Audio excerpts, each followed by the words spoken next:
За энэ удаагийн бичлэгээр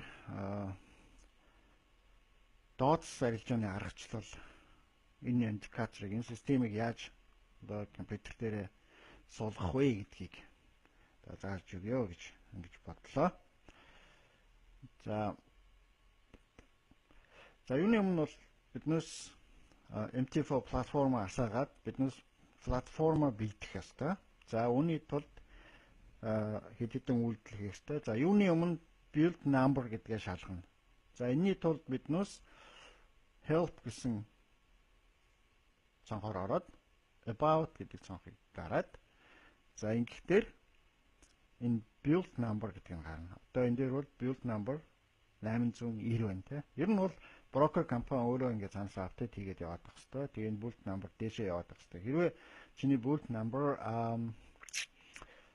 одоо энэ 800 ч юм уу энэс бага байвал дахиж install дараа гэсэн. За энэ бол болж байна. За дараагийн их үйлдэл нь бол биднээс tools гэдэг цонхоор ороод option гэдгээр нь ороод chart гэдгээр ороод одоо би энд гаргацсан байна тий. Chart гэдгээр нь ороод за ингээд энэ maximum bars in history гэдэг нь 100,000 maximum bars in chart гэдэг нь 65,000 байх шүү дээ. Энэ бол би өмнө суулгаж ирсэн болохоор ингээд тохиролцсон байна. Хэрвээ таанаас их өөр тоо байх юм бол 100,000 65,000 болгоод тэгээд окей. За дараагийн нэг хийхтэй зүйл нь бол tools гэдгээр ороод дахиад options гэдгээр ороод энэ удаа expert advisors гэдгийг нээгээд тэгээд allow DLL imports гэдгийг хэрвээ чеклэгүй байвал чеклээд тэгээд окей.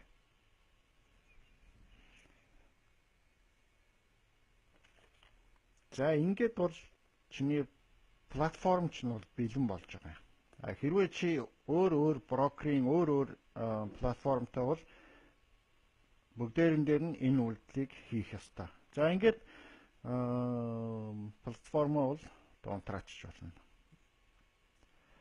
За одоо компьютераа бэлдэх хэрэгтэй биднээс. За компьютераа бэлдэхийн тулд яах хэрэгтэй вэ гэхээр за юуны өмнө тэр pop up blocker гэдэг тэрийг биднээс төр хугацаагаар хаах хэрэгтэй тийм. За энийг таанаас ямар интернет ашиглаж байна уу гэдгээс шалтгаалаад жоохон өөр байж магадгүй. Хамгийн амар арга нь бол би энэ start гэж цонхон дээр очиод start гэдэг энэ хамгийн зүүн доод үнцгэрээ шүү дээ тийм. Энэ start гэдэг дээр очиод дараад тэгээд энэ дотор нэг програмууд хайх хэрэгтэй болно шүү дээ тийм ээ. За энэ дотор очоод би бол зүгээр ингээд биччихдэг юм. Тэгэхээр амар идэв. Одоо pop up ингээд дээр гараад ирлээ дээ. Block or allow pop-ups гэх. Тэгээ энэ дээр дараад ийм цонх нэгдэн. За тэгээ энэ turn on pop-up blocker гэсэн байна. Тэгээ энэ уртлахыг одоо чеклсэн байна те. Энийг төр унтраачих ингээд. Тэгээд окей. Дарлаа. За дараагийн нэг хийх зүйл бол биднээс компьютерийнхаа вирусны программыг төр хугацаагаар зогсоож байгаа тийм ээ. За үүний тулд бол биднээс энэ доор цонхон дээр ирээд за энэ курсорыг дагуулад хараад яваад байгаа. Би одоо курсороор эргүүлж. За энэ дээр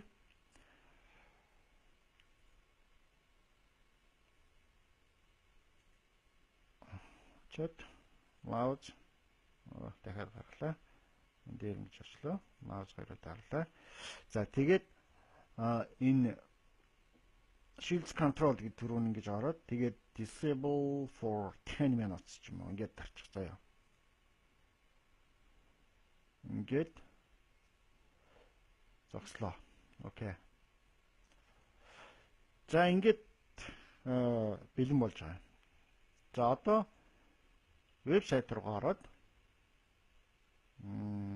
тэгээд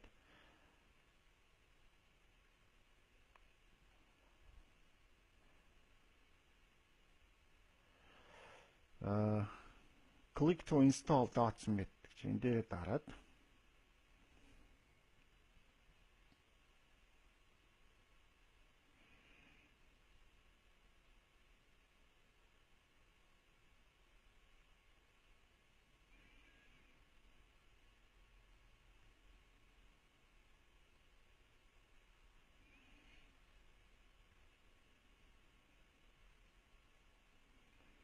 энэ дээр бол бүлт number сая хэлэх шиг бол та тийм энэ бүлт number хэдээс авах чинь 765-аас дээш байх хэрэгтэй гэдэг. За user manual installer. За installer start save file дараад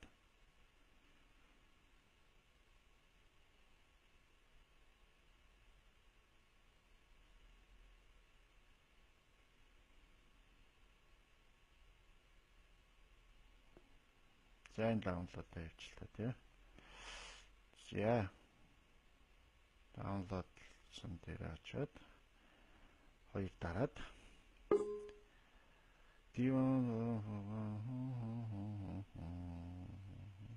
yes.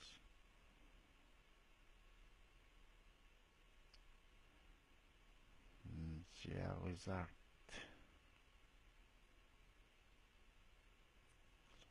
When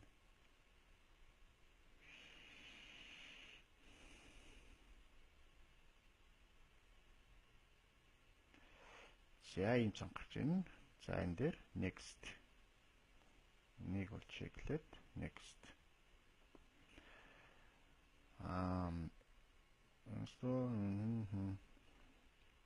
За энэ бол ер нь өөрөө одоо чиний компьютер дээр хичнээн NT4 платформ байна гэдгийг бол хайж олоод бүгдэн дээр нь суулгадаг. Тийм учраас зүгээр next гэдээ авчих болох байх. За энэ гол зүйл байгаа. Энэ dots email гэж асан. За энэ дээр нь танаас энэ mon4xtrader.com гэсэн миний email хаяг dots key гэж асан. За энэ дээр нь энд харагдаж байгаа шиг 33 MN44 гэж хийгээд next дараарай. Тэгээд next.